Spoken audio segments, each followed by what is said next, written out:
आगजनी, बमबाजी, फायरिंग करने वाले अपराधी अब तौबा तौबा बोल रहे हैं। कानपुर पुलिस कमिश्नरेट में 7 अपराधियों ने बाकायदा शपथ ली है और क्राइम से तौबा कर ली।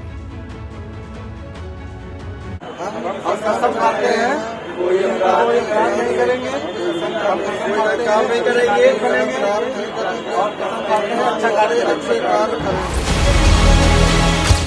कानपुर में अपराधियों में पुलिस का खौफ दिख रहा है। पुलिस कमिश्नरेट में अपराधियों ने हाथ उठाकर अपराध नहीं करने की कसम खाई। हम कसम खाते हैं कोई अपराध नहीं करेंगे, कोई काम नहीं करेंगे और कसम खाते हैं अच्छा कार्य करेंगे। पुलिस ने आगजनी, बमबारी और फायरिंग करने के 7 आरोपियों को गिरफ्तार किया था। इन सभी ने हाथ खड़े कर अपराध से तौबा करने की शपथ ली। काम नहीं करेंगे, हम लोग कसम खाते हैं अब कोई अपराध नहीं करेंगे, शासन की अपराध के प्रति जीरो टॉलरेंस की जो पॉलिसी है, हम उसको लेकर के यहाँ पे एग्रेसिवली वर्क कर रहे हैं। ये हमारा एकदम स्पष्ट विजन है कि शासन चाहता है अपराध मुक्त प्रदेश और कानपुर हो। हम प्रतिबद्ध हैं अपराध मुक्त करने के लिए। ऐसे सभी तत्व जो कानपुर में हैं या आसपास की सीमाओं में हैं, हम सचेत कर देना चाहते हैं कि या तो वो सुधर जाएं, इस तरह की कोई भी गतिविधि में संलिप्त ना हो अथवा कार्यवाही के लिए तैयार रहें। जिला बदर अपराधियों के बार बार शहर में देखे जाने के बाद कानपुर पुलिस हरकत में आई है। अब पुलिस कर्मियों पर भी कार्रवाई की तलवार लटक रही है। अधिकारियों के मुताबिक अगर कोई भी जिला बदर क्षेत्र में दिखता है तो थाना प्रभारी सहित चौकी प्रभारी और बीट प्रभारी के खिलाफ सख्त कार्रवाई होगी।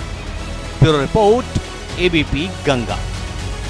और चलिए विस्तार से खबरों की बात करते हैं। सबसे पहले बात गाजियाबाद की, जहां पर मारे गए अंकित ने न तो माँ बाप उनके जिंदा थे और न ही भाई बहन। उसने उमेश की पत्नी को बहन माना, लेकिन जीजा ने 60 लाख के 4 टुकड़े कर दिए। आरोपी के पूरे प्लान का खुलासा करती हमारी ये एक्सक्लूसिव रिपोर्ट है।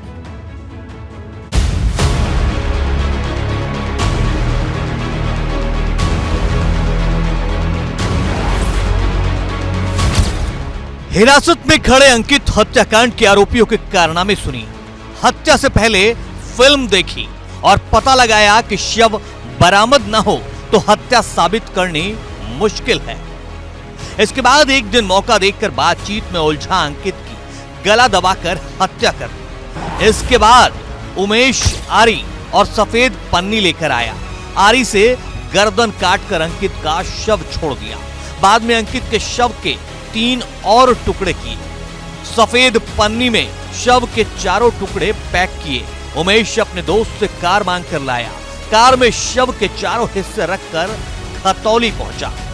खतौली में गंग नहर में एक टुकड़ा फेंका। मेरठ दिल्ली एक्सप्रेसवे से मसूरी पहुंचा।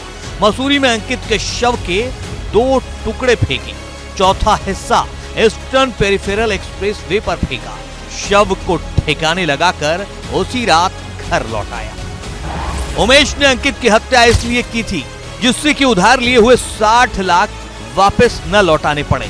आरोपियों को अंकित ने 60 लाख रुपए उधार दिए, बिजनेस शुरू करने के लिए मदद की और इन्हीं लोगों ने अंकित की हत्या कर दी। अंकित की हत्या करने वाले दोनों आरोपियों को पुलिस ने गिरफ्तार कर लिया है। फोरेंसिक की टीम ने घर से खून और बाल भी बरामद किए हैं। वहीं साथ ही साथ जिस आरी से अंकित के शव के टुकड़े किए थे उसको भी बरामद कर लिया है। अंकित गाजियाबाद में आरोपी उमेश शर्मा के यहाँ किराए पर रहता था। पुलिस की फोरेंसिक टीम ने घर से खून और बाल बरामद किए हैं जो संभवतः अंकित के हैं। पुलिस की 2 टीमें शव के टुकड़ों की तलाश में मुरादनगर से निवाड़ी के बीच गंग नहर में सर्च ऑपरेशन चला रही है। हालांकि पुलिस भी ये मानकर चल रही है कि शव के टुकड़े मिलने असंभव ही हैं, क्योंकि डंप किए हुए करीब 2 महीने से ज्यादा का वक्त निकल चुका है। फिलहाल पुलिस अफसरों का कहना है कि आरोपियों ने अंकित खोखर की हत्या करना कबूल किया है। शव की तलाश की जा रही है। अंकित खोखर के माता पिता की मौत हो चुकी है और वो परिवार का अकेला सदस्य था। उसने बागपत जिले में पुश्तैनी प्रॉपर्टी करीब 1.5 करोड़ रुपए में बेची थी और सारा पैसा खाते में जमा था। इस बीच 7 अक्टूबर को अंकित संदिग्ध परिस्थितियों में लापता हो गया। इस पूरे घटनाक्रम में हम लोग ने इन दोनों को हिरासत में लिया है, उमेश और प्रवेश को।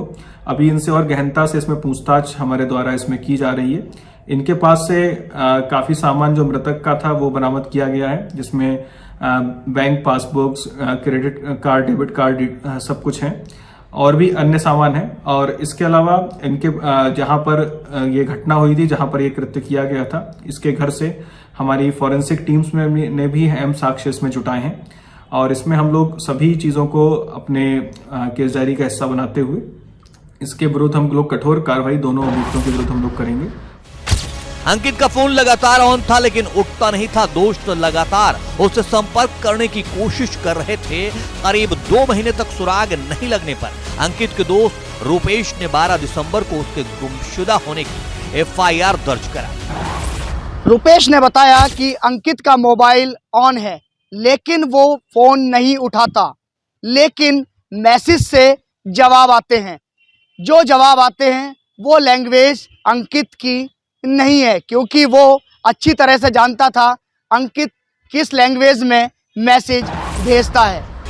पुलिस ने जांच शुरू की तो अंकित के मोबाइल के आखिरी लोकेशन उस मकान में मिले जहां वो किराए पर रहता है। दरअसल पैतृक संपत्ति बेचने के बाद वो मोदी नगर में किराए पर रह रहा था। हत्या आरोपी वही लोग हैं जिनके मकान में वो किराए पर रहता था। हत्या के बाद आरोपियों ने अंकित के अकाउंट से पैसे निकालने जारी रखे। मोबाइल की लोकेशन और ट्रांजैक्शन की जानकारी होते ही पुलिस ने मकान मालिक उमेश शर्मा को कस्टडी में ले लिया। आरोपी ने छात्र की हत्या के बाद खाते से 40 लाख रुपए भी ऑनलाइन निकाले। अंकित उमेश को जीजा कहता था, उसकी पत्नी को अपनी बहन मानता था। आरोपी प्रदीप के साथ वो पहले भी घर जा चुका था। पिछले रक्षाबंधन पर उमेश की पत्नी से राखी बंधवाई थी। प्रदीप को वो भाई की तरह मानता था। उसे ये पता ही नहीं चला कि जिन लोगों पर वो सबसे ज्यादा भरोसा कर रहा है वे ही उसकी जान के दुश्मन बने।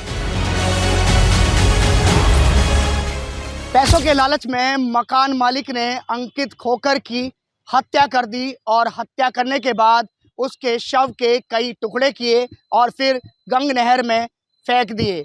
अब पुलिस के सामने सबसे बड़ी चुनौती होगी कि अंकित खोकर के शव के अवशेषों को ढूंढना। गाजियाबाद से एबीपी गंगा के लिए मैं शक्ति सिंह। 26 साल बाद कानून का हंटर चला तो खुद को डॉन कहलाने वाला मुख्तार अंसारी की रूह कांप गई। अवधेश राय हत्याकांड सहित कुल 5 मामलों में कोर्ट ने मुख्तार को 10 साल के लिए जेल भेज दिया। आपको बता दें कि मुख्तार अंसारी पर कुल 54 मामले दर्ज हैं।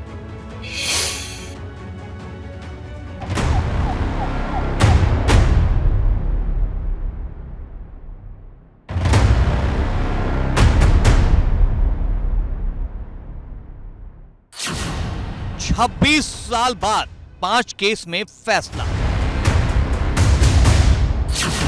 अवधेश राय हत्याकांड में भी इंसाफ। 10 साल जेल में रहेगा मुख्तार। गैंगस्टर एक्ट के तहत हुई जेल। मुख्तार अंसारी पर 54 मुकदमे। 26 साल बाद आए फैसले ने डॉन मुख्तार अंसारी को हिलाकर रख दिया है। गाजीपुर की एमपी एमएलए कोर्ट ने मुख्तार अंसारी को 10 साल की सजा दी है और 5-5 लाख का जुर्माना लगाया है।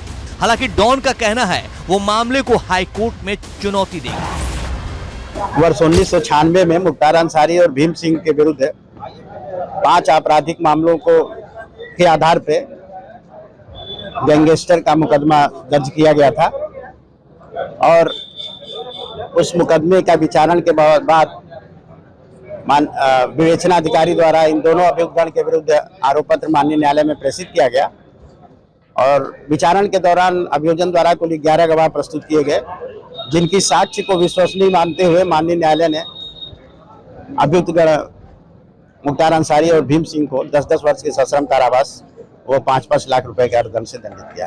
गैंगस्टर मामले में मिली 10 साल की सजा को मुख्तार अंसारी इलाहाबाद हाई कोर्ट में चुनौती देगा। वकीलों के मुताबिक मुख्तार अंसारी की तरफ से इस फैसले के खिलाफ अपील जल्द ही दाखिल की जाएगी। अपील में यह दलील दी जाएगी कि जिन 5 मुकदमों को आधार बनाकर गैंगस्टर की कार्रवाई की गई थी, उनमें से 4 में वह पहले ही बरी हो चुका है और 5वें मुकदमे का ट्रायल अभी पूरा नहीं हुआ है। जब उन मुकदमों में ही मुख्तार को सजा नहीं हुई है तो गैंगस्टर के मामले में दोषी कैसे ठहराया जा सकता है?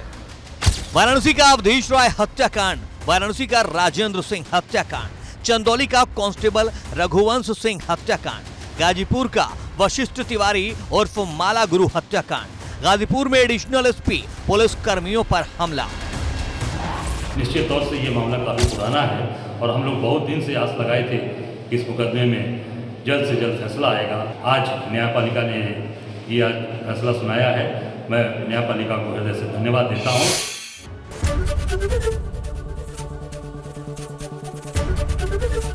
एबीपी गंगा, खबर आपकी, जुबान आपकी।